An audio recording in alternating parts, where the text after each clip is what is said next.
So my warning on the storm for next week is don't buy into it just yet, because I'm not. The Europeans certainly on board with some kind of snowstorm for the east.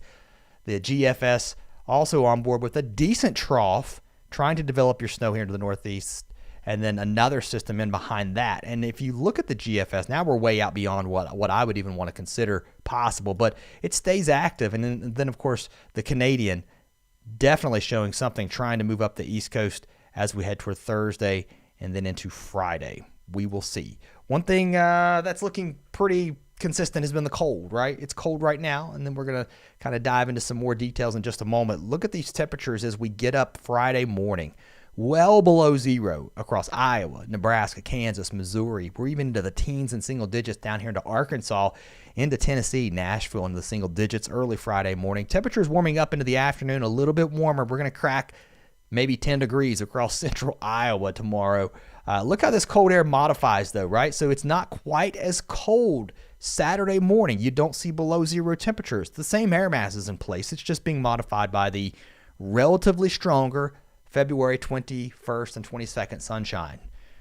With that, too, we start to see warmer temperatures develop here across the Central Plains as numbers start to climb. So by the time we get into Sunday, how about that? 60s and 70s start to develop. And then, moving into next week, these temperatures will continue to increase, especially across the south, with another shot of some cold air on the way, maybe by the middle part of next week. A little bit further to the east, a cold start on Friday morning.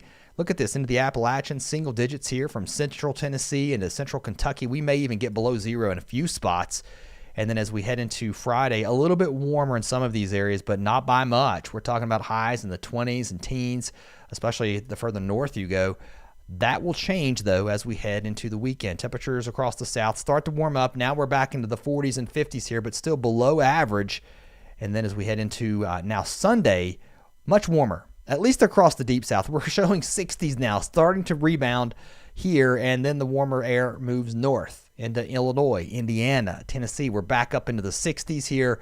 But again, I think our next system will bring some more cold air, setting the stage for maybe a potential storm heading into next Friday, which would put more cold air here into the Great Lakes, also into the Northeast. Snow over the next 24 hours or so, not a lot, maybe some light accumulations. You can time some of this out through the overnight. Some of this falling through the evening hours, even as we speak. That will settle down heading into Friday. And then across the west, the heaviest snow over the weekend is going to be up here in British Columbia and maybe even the Northern Cascades, where we could get maybe a foot or more, especially into the highest elevations. A closer look at our weather in the east over the next couple of days. There's the snow showers settling down, high pressure building in. Temperatures, again, starting to modify some.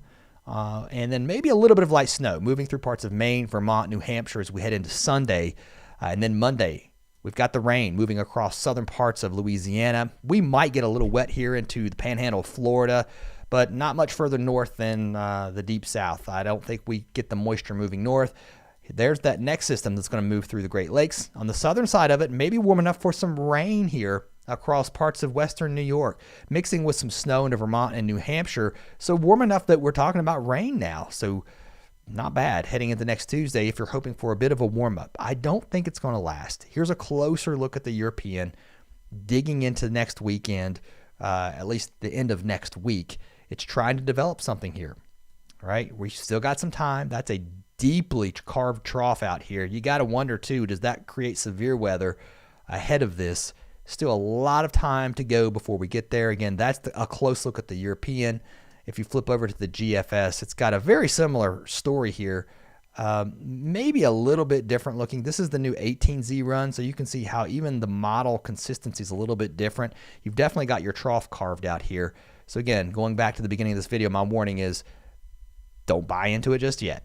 You're probably going to start seeing it everywhere. All right, across the Central Plains, mostly quiet here across the central U.S., maybe some rain and snow skipping across the northern plains, and then we start to dry out some. A few more showers with this next system moving through. There comes their big trough that might set us up for a storm in the east. That's going to drag some rain showers south across Arkansas, Tennessee, and then colder air, another shot moving south if all of that comes to pass. And across the west, again, relatively quiet. High pressure here, keeping us mostly dry with that onshore flow into the Oregon and Washington, bringing the snow, especially here into the northern Rockies, into the Canadian Rockies as we move through the weekend into next week. Let's look at some long-term temperatures while we're here. And by the way, before we look at that, I want to show you another map. This is the official forecast, the medium range forecast from the National Weather Service for day 7, showing surface low pressure, right? They're starting to pick up on that. They're at least throwing it in their forecast. So again, pay attention to the weather next week if you are tracking winter weather or hoping for something. Let's look at the long term, and then I want to show you the long-term temperature outlook, which just came out today from the Climate Prediction Center. There goes the cold, and look, much warmer across the west, across the central U.S. There's your cold polar vortex. That's a big chunk of cold air. Look how it's meandering south. Can you see that motion? All right, now you've got northwest flow developing. This is heading into next weekend. My question is, can some kind of energy swing around this trough? Can we get a couple of things coming together here to get a big storm along the East Coast?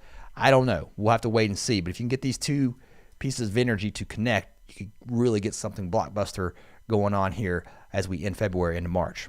I think it's still early. I think the chances at this point kind of low, but something to watch. Let's look at our overall trend, though, as we head into the following week and why I think we may be below normal in many areas as we start March. The Climate Prediction Center pretty much has this, the colder air in the east, but this is the model trend. This is the ensemble guidance, which uses 51 different models. It blends it out, and this is kind of the median, or the middle. The mean, I guess, would be the correct term, the average. Colder. I mean, that's what it's looking like, at least as we head toward the 5th, the 6th, and the 7th. So we may get a bit of a warm-up. May not last, though. If you look at the official forecast, which just came out, this is interesting to take a look at. The monthly temperature outlook for March that was issued today, above normal across the south. Equal chances. So what does that mean for a lot of you? I mean, what's March usually like?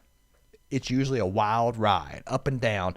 And I think with that, we can stay quite stormy. At least that's what I'm thinking. And it's got to be interesting, too, with above normal temperatures across the south. Does that mean a better chance for severe weather? Maybe so.